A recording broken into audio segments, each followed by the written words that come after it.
We're going to be making essential oil bath bombs. With this project, we're going to use a dry mix with a wet mix, as well as essential oils of your choice to fragrance it any way you'd like. So as you can see here, we're going to use gloves if we want to kind of keep our hands from getting messy. The wet mix does have coloring in it, so if you want to avoid getting your hands colored. So our dry mix and our wet mix and our essential oil. You can use any essential oil you'd like. For my example, I'm going to use lavender and add it to my wet mix that contains olive and soy oil blend, as well as water and colorant. This one has blue coloring. You can see where the oil separates, and once we add the essential oil, we're going to make sure we incorporate everything very well by shaking it. So the first thing I'm going to do is open my wet mix bottle and add my essential oils. We're going to add between 2 to 4 milliliters, which equals about 30 to 60 drops. I'm just going to count them out. I'm going to do 30 for my example bath bombs.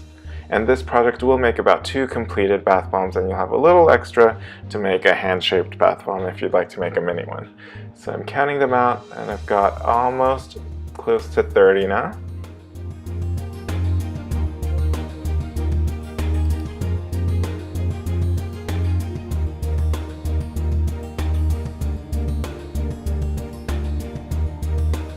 And then carefully just keep counting until we're there. If you like it a little more fragrant and more aromatic, then you could add the 60 milliliters. We want to make sure we don't go really beyond that, because if the wet mix formulation is a little too oily, it could have a hard time firming up and hardening as we're doing the drying process.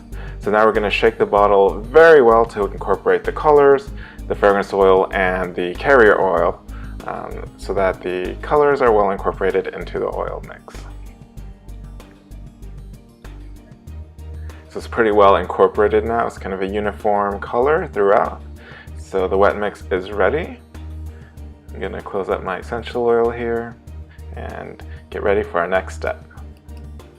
So now we're ready to use our dry mix, which is made from baking soda, citric acid, and epsom salts, which are great for baths and detoxifying. So we're going to open up our reclosable bag, and we're going to use this bag to mix the wet and dry mix together.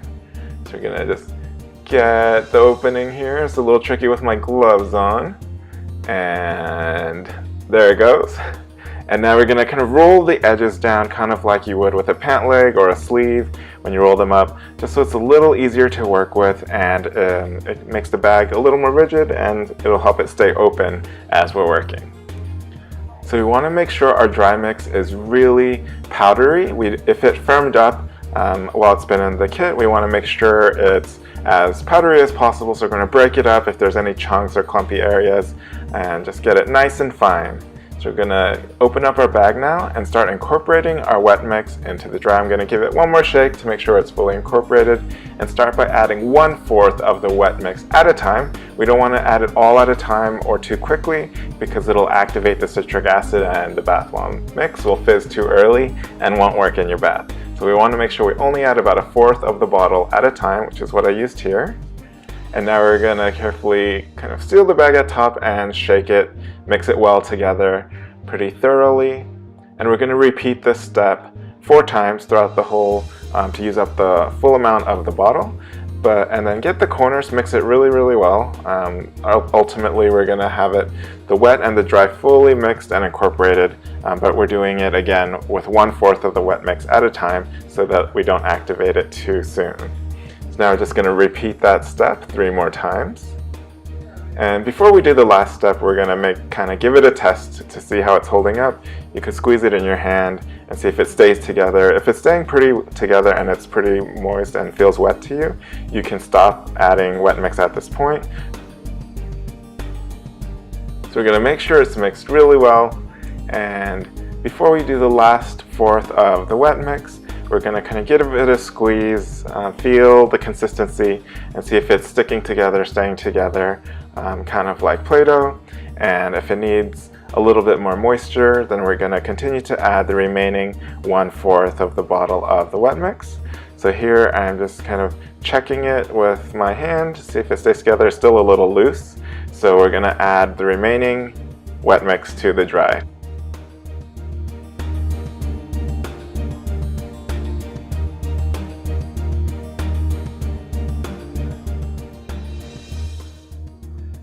and continue to add it. You could give it a little squeeze at the end if it's hard to get the last little bit out. So I've got all my wet mix into my dry mix, and now I'm going to give it a final blend. This is the most important step. So we're going to make sure that all the corners get mixed well, and just continue to shake it and blend it until the color seems pretty uniform throughout the entire bath bomb mix.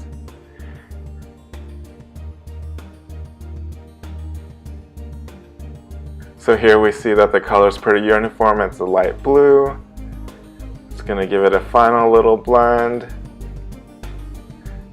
And as you're mixing it, you're going to feel that it feels kind of like a dough or a clay, kind of like bread dough.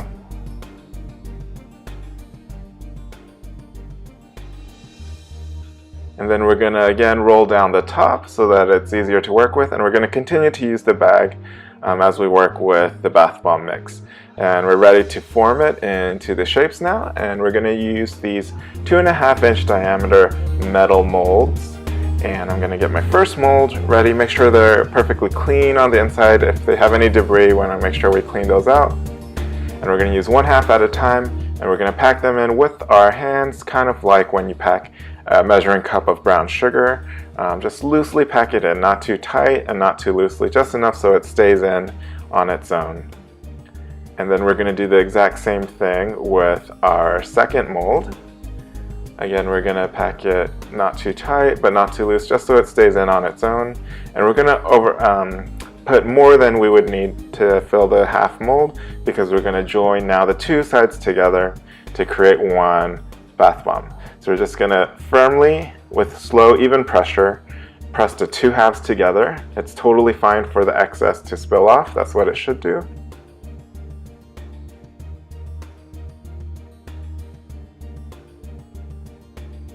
And now we're going to remove the bath bomb from the metal mold. So we're just going to carefully pull 1/2 off at a time and make sure it just gently pulls off. We don't want to force it off, or else the bath bomb can break. If it does, you can start over. It's not a problem, just break it up again. But this time it worked out just fine. And you'll notice that this one has kind of a ring around it, which is a classic like Saturn ring around the bath bomb. You could leave that on if you'd like, or you can gently brush it off if you want to. So in my next one, I'll brush it off, the Saturn ring. So we're going to just repeat the steps again. I'm filling my half, and just gently packing it in and overfilling it so that there's enough for the two sides to join. And I'm filling my second mold. Get a little extra. And then I'm pressing both sides together with firm, even pressure, shaking it, jiggling it a little bit to help it adhere to both sides to form one even shape. And then I'm gonna again press firm, even pressure, and then pull the mold off. If it's a little trickier this time, because it may be a little moist on the inside of the mold, I'm going to use a spoon to gently tap on both sides to loosen it up. And that should usually do the trick. We're going to gently pull, and there it goes. And then we're going to pull the other side of the mold off. And this time I'm going to remove the extra ring that formed around it, gently by brushing it off with my finger. And carefully holding the bath bomb. It is pretty pliable and fragile at this stage, so you're going to just carefully do this to remove the edge if you'd like to. Okay, so that's looking pretty good. You could do the same to the other one if you'd like, but I'm going to do one of each to kind of show you the differences.